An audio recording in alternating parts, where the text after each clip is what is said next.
Hey guys, welcome back to my channel. Hope you guys are all doing well. This is going to be a little series that I may start depending on the feedback on it.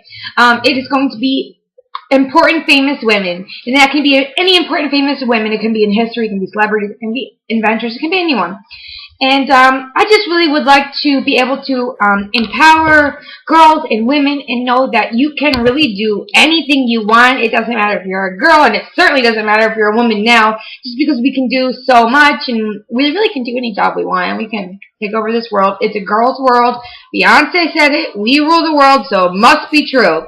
Okay, let's get in it. So today's out of this little important women is going to be Bertha Benz. Now, you may know who this is, or you may not. Well, Bertha, that's like an old school German name, so I'm thinking she's German. Benz, does that mean Mercedes-Benz? I'm not really sure. Let's find out. Okay, you may know who Carl Benz is, but you may not know who Bertha Benz is. Okay, now Carl Benz, he is the inventor of the first car type prototype, and they really call it in his time in the 1880s when he invented it. He actually invented it when he was 15 years old, but he didn't really get out there until the public until about 15 years later in the mid to late 1880s. So basically what he called it at the time was a horseless carriage. He was from Germany.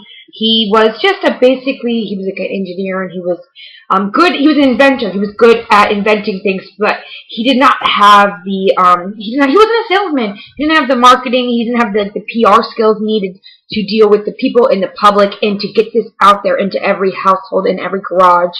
He just didn't have it in him. He knew he was smart. He knew what he was doing, but he just needed the extra oomph. He needed the finances. He needed the social skills. He just needed the help. So basically, he's been working on this thing, on and off for like 15 years. He's got it. He knows he wants to invent a horseless carriage.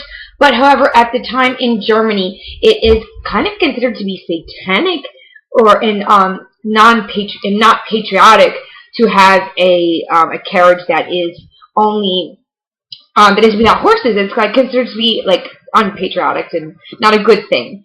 So basically, he doesn't have a whole ton of funds. So Bertha Benz, his wife, decides that she's going to take her fortune, her whole savings, and put it into this car. And basically, it's just like it looks like a carriage, but without a horse. It has the big wheels. He puts a very small engine in it, and basically it doesn't have brakes, it doesn't have a covering, it just looks like something you stand up on with these two levers that you kind of use it. There's a lot missing. So basically, Carl Benz, he's getting discouraged. He doesn't think that this is gonna happen. He knows that it's a good idea, he doesn't have the drive. So he goes away one day, and Bertha, the wife, the one who gave him the money, who's trying to push him, who thinks she sees it in him, I'm not sure what it is, but she sees it in him that he has what it takes to make this thing a household name, to make it go the extra distance that it needs to go. So literally, no pun on words, but she does make it go the extra distance, because you know what she does? One day while she's gone, she takes it 65 miles to her sister's house. She decides she doesn't care. She, being a woman, does not know how to operate this thing. Only seen her husband, like, tinker with it. She doesn't really know much about it.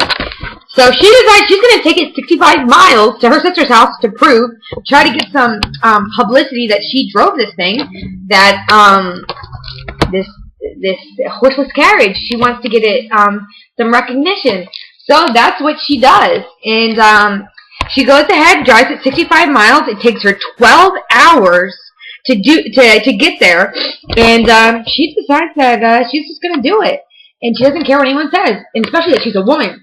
So now the story is getting out there that this thing it works, and she actually can drive it, and you can actually take it, and this might be the future. A horseless carriage might actually be an invention that's going to take over. So basically, now what she decides to do is she's kind of becoming an inventor herself. We know she has a social aspect. We know she has some extra money. And we know that she has the drive. But she decides while she's out, there is no brake pads at this point whatsoever. There are absolutely no brake pads. She decides to stop at a leather, I think it's a shoemaker she stops at, to get some leather and to wrap it around the carriage. and also to put the brake pads on it. So she kind of adds a little covering to it and the brake pads and kind of goes on her way. She makes it all the way there to 65 miles in 12 hours and just is getting whole tons of publicity, and she really just cannot believe it I mean, she knew that it could be great, but I don't think she knew that she was going to make it that far and that much of a distance. So now, basically, it's out there that this horseless carriage works. Getting the publicity it needs, and really takes off. He was credited with giving the first invention, but really it was Bertha Benz who put the driving force behind it to make this thing really a reality and happen. However, Henry Ford was the one to mass produce cars, the actual invention. In Chicago, actually, he was the one who kind of mass produced them, for the Henry Ford name. But, however, it is crazy to go from this car that they made to the Mercedes-Benz now that they have that's 730 horsepower, and to what this thing started at. And the reason that it's called horsepower is exactly what it means. It's how many horses could power it. So, for example, the brand new Mercedes-Benz is 730 horsepower. That means it would take 730 horses to power at that speed and at that agility. So that is pretty cool. But yeah, Bertha Benz is a cool lady. Please leave in the description box below if you know some really amazing woman. It doesn't have to be a celebrity. They can be famous in your own right. Maybe your mom's really great. Maybe you have a nurse in your school who's really nice. Maybe you have someone in your church who's just awesome. Maybe you love Aretha Franklin. Maybe you love Rosa Parks. Maybe you love anyone. It's just someone who is famous or is basically an important woman in society. So feel free to leave your comments below. If you guys like this, go ahead and give it a thumbs up. If not, if I'm the only one who's watching this and a couple other people, I hope I was able to bring some joy and some empowerment to women somewhere, and to know that, hey, look, Bertha Benz did it. You can too. Have a great night, guys. As always, I'll see you when I see you. Be safe. Until next time, bye.